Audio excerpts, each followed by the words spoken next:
কি বোকার মতো কথা বলছো জুধাইয়ের? তুমি বলতে চাইছো নিজে ইচ্ছা করে সাবান ফেলবে, নিজেই পড়ে যাবে, মানে ও চাইবে ওর সন্তানকে হত্যা করতে, নিজেকে কি বলছো? নিজেকে হত্যা করবে ও জেনে শুনে? না না, কি বলছিস? মানে কথাগুলো মানে শোন না, আমি কি বলছি শোন।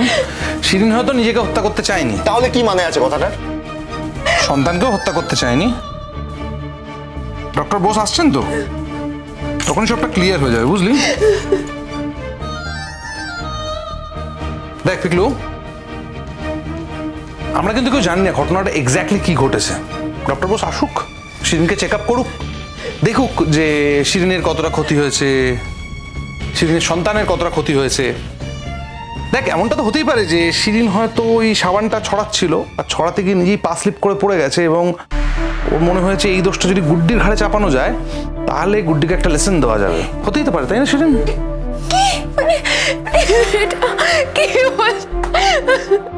দেখো, এই কথাটা তো আমাদের পক্ষে বিশ্বাস করা কোনোভাবেই সম্ভব নয় যে শিরিন আর ওর বাচ্চাকে মারার জন্য গুড্ডি সাবান ছড়িয়ে রেখেছিল। মারবার জন্য অনেক পথ থাকে, শুধু শুধু ও সাবান ছেটাতে যাবে কেন? তাছাড়া গুড্ডির মাথায় কখনো এসব আসবে না। কি বলতে চাইছো তোমরা? কি বলছো যে আমার মাথায় আসবে? গুড্ডির মাথায় এরকম বুদ্ধি আসবে না, আমার মাথা থেকে আসবে? তুমি নাকি অসুস্থ শিরিন? এত চিৎকার করছো কি করে? তো কি করবো মিটিদি? আমার জীবনে সব শেষ হয়ে যাচ্ছে, আমি চুপ করে থাকবো? তুমি শান্ত হও প্লিজ, তুমি চুপ করো। আমি তো আছি এখানে, আমি তো উপস্থিত আছি, আমি তো দেখছি ব্যাপারটা। তুমি ওদের ভুলে যাচ্ছ আমি যে কাজটা করি সেই কাজটা আমার একটা নাম আছে। আমি ঠিকই বার করে ফেলবো যে কাজটা কে করেছে। আমি তবুও বলবো অনুজ, যে যদি আমাদের বেবি বেঁচে থাকে আর আমার কোনো লাইফ রিস্ক না থাকে, তাহলে আমি গুড্ডিকে ক্ষমা করে দেবো। তোমার দয়া আমি চাই না শিরিন দিদি। আমরা চাই উপযুক্ত তদন্ত হোক। দেখো, তুমি এখন কি চাও না চাও এর থেকে বড় কথা, এখন তদন্তটা হবেই, কারণ আমরা সবাই তদন্তটা চাই। আর অনুজ তো বাড়ির কেস করবে না নিজে, না হ্যান্ডেল, তো আমরা লোকাল থানায় জানাবো, গুড্ডির কাছে কমপ্লেন করবো, তারপর লোকাল থানায় এসে নিউট্রালি তদন্ত করে আমাদের জানাবে যে কে অপরাধী আর কে অপরাধী নয়।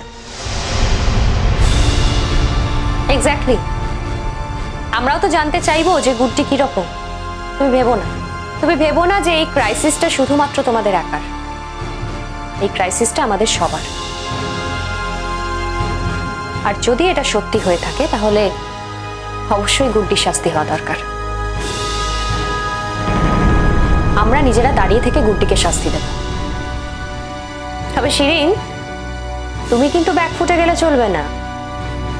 মানে তদন্ত হওয়ার সময় তুমি কিন্তু এটা বললে চলবে না যে গুড্ডিকে আমি ক্ষমা করে দিলাম।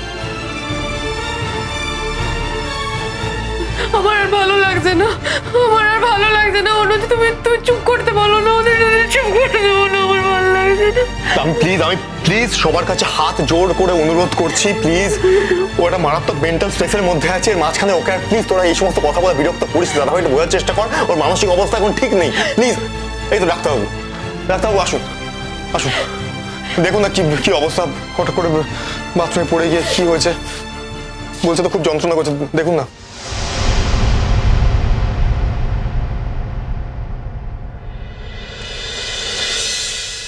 কেমন দেখলেন ডাক্তারবাবু? আমার এমনি দেখে মনে হচ্ছে সব ঠিকই আছে, তবে যদি মনে হয় একটা আল্ট্রাসোনোগ্রাম করে নিতে পারেন। আসলে বেবি হওয়ার ব্যাপার তো, রিস্ক নেওয়া উচিত হবে না। আর এরকম সময়ে অসাবধানে কেউ চলাফেরা করে? আমি তো অসাবধানে চলাফেরা করিনি ডাক্তারবাবু। এবার বাথরুমে যদি সাবান গোলা জল পড়ে থাকে সেটা আমি কি করে জানবো? আমার তো কোনো ধারণাই ছিল না। আর সেটাই তো অসাবধান। সাবান গোলা কে রাখলো? দেখুন ডক্টর, সাবানগুলা কে রেখেছে সেটা তো তদন্ত করে দেখতে হবে। এখন তার কেউ স্বীকার করবে না যে এক্স্যাক্টলি কে কাজটা করেছে। শুধু আমি আপনাকে এটা বলতে পারি যে আমার স্ত্রী এবং আমার বাচ্চার ক্ষতি আমি কিছুতেই মানব না। দেখুন, এটা আপনাদের পারিবারিক ব্যাপার, এ ব্যাপারে আমি কিছু বলতে চাই না। তবে পেশেন্টকে দেখে এখন যেটা মনে হলো সব ঠিকঠাক আছে, কোনো প্রবলেম নেই। তবে ওই আর কি, আল্ট্রাসোনোগ্রাফটা করিয়ে নিতে পারলে ভালো হয়, মানে একেবারে নিশ্চিন্ত হওয়া যায়। তবে খাওয়া দাওয়া সব নর্মাল করবে, যেরকম খাচ্ছিল সেটাই খাবে। তবে বিশ্রাম নেওয়াটা কিন্তু খুব দরকার। মা, তোমাকে কিন্তু এখন থেকে বিশ্রাম নিতে হবে। ঠিক আছে ডাক্তারবাবু। তাছাড়া আমি এমনিও ভাবছিলাম যে আজকে আমি ও বাড়িতে চলে যাব। কেন? আমি তাহলে আসি। হ্যাঁ, ঠিক আছে, থ্যাংক ইউ ডাক্তারবাবু। বাপের বাড়ি কেন যাবে? এখানে তো আমার জীবনের কোনো নিরাপত্তাই নেই অনুজ। তোমার জীবনে যে নিরাপত্তাহীনতা তৈরি করেছে দায়টা তার, তোমার নয়।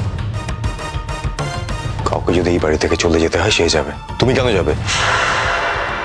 এই বাড়িতে অনেক লোকজন রয়েছে, টেক কেয়ারটা এখানে তোমার অনেক বেটার ভাবে হবে। তোমার সামনেই তো আমি নিজের জীবন দিয়ে বুঝিয়ে দিলাম যে আমি কতটা বিপন্ন। এরপরেও যদি তোমার মনে হয় যে আমি তো তোমাকে বললাম শিরিন, তুমি কোথাও যাবে না। যার জন্য সবকিছু হয়েছে, যেতে হলে সে যাবে, তুমি কোথাও যাবে না। শুধু একটাই রিকোয়েস্ট করছি অনুজ, এসব নিয়ে না আর ঝামেলা করো না। আমার আর ভালো লাগছে না। না, ঝামেলার তো কিছু নেই। যে এটা করেছে তাকে বাড়ি ছেড়ে চলে যেতে হবে, ব্যাস, শেষ কথা। আসবো? আয়।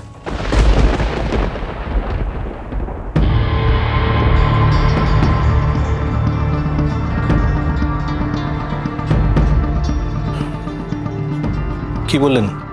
ডক্টরের সঙ্গে তো কথা হলো আমার। এমনি বললেন যে কোনো রকম বিপদ হয়নি, ভয়ের কিছু নেই।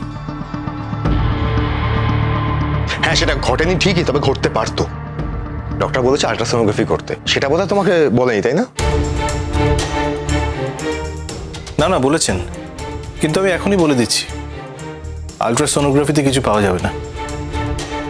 হ্যাঁ, আপনি তো বলেই খালাস হয়ে গেলেন। এত বড় একটা ঘটনা আমাদের বাড়িতে হয়ে গেল, সেটা তো ছাড়তে পারবো না। আমি পুলিশকে ফোন করে দিয়েছি অলরেডি, পুলিশ আসছে, ঘটনাটা তদন্ত হওয়া দরকার।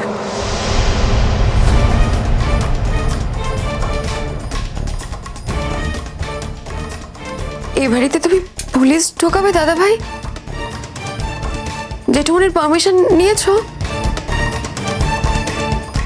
আমি না এবাড়ির ছেলে, হ্যাঁ, সুতরাং এ বাড়িতে কি করা উচিত না উচিত সেটা আমি তোমার কাছ থেকে শিখবো না শিরিন। আর বাবা যদি কনসার্ন হন তাহলে বাবার আমার উপর পূর্ণ আস্থা আছে। বাবা জানেন যে আমি এমন কিছু করবো না যাতে বাড়ির মান সম্মান কোনোভাবে ক্ষুণ্ণ হয়। তাই এই ব্যাপারটা তদন্ত হওয়া দরকার, নিরপেক্ষ তদন্ত, তাই জন্য পুলিশকে ডাকা।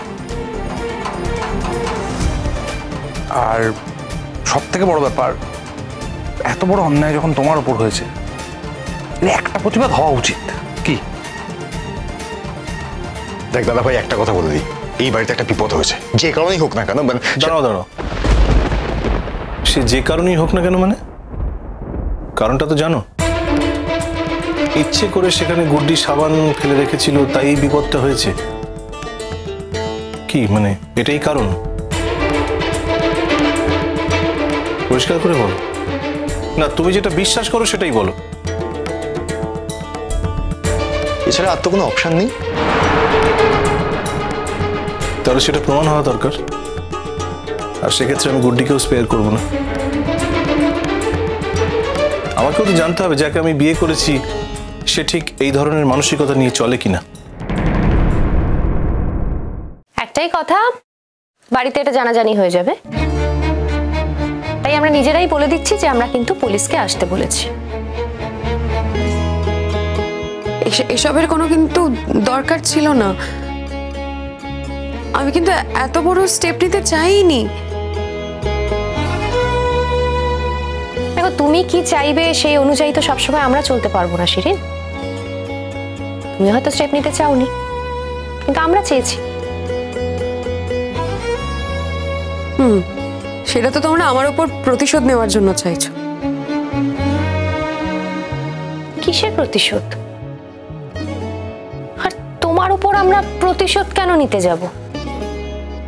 আচ্ছা, আশ্চর্য ব্যাপার শিরিন, প্রতিশোধের প্রশ্নটা আসছে কোত্থেকে বলো তো?